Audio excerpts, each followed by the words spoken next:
So, I've started to put the pipes in and they're looking really good. Do you want to have a look? Come on, I'll take the camera off and I'll show you. So there's my black pipe that goes to the turbo. Comes down here, round here, through here.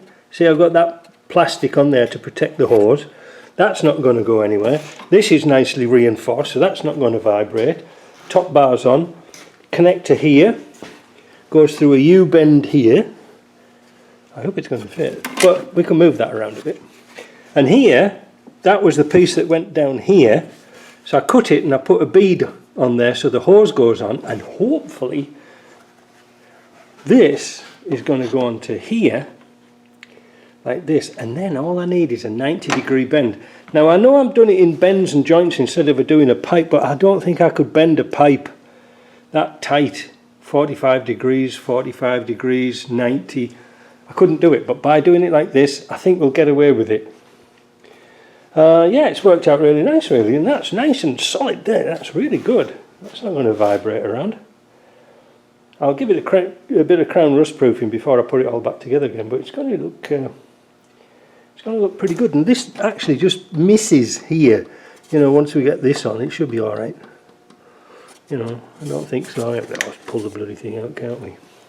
Anyway, let's have a look and see how it comes on, because I might need to order another 90-degree bend for there. I don't like doing all them bends, but I don't think I can do it any other way. So the last part of my jigsaw for the hoses turned up yesterday, that little 90 degrees. So I've got a bit of a bend that goes around here down to the bottom, so that's all finished. And I made some nice big joints in here. So they're actually quite solid and rigid, and it's nice that they're a bit flexible, because with the engine vibrating you don't want anything rubbing around. So let's have a look and see how it fits. Well, you can see down there the intercooler, there's bags of space between the two. Fans fit nice, that's okay. Top bar's in. I put a little bit of edging on here just in case that does rub, but I think we'll be alright once we get the grill on. What else? I think that's about it, really. The lights fitted great, no problems at all.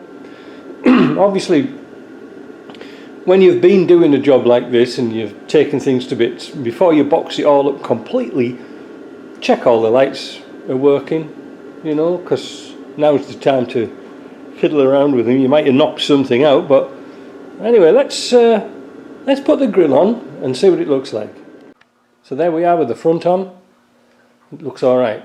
I've been playing around with this exhaust. I actually used my MIG welder, because this has got a lot of mild steel in this stainless, and I just welded that one up to see what it would go like, because I've got two of those, so I can make another one and TIG weld it later. But actually it's not going to be too bad. I just want to do that so I can make a bracket to come off here, off those two bolts there, so it doesn't rattle around too much. But yeah, and where else could I could maybe put another bracket underneath.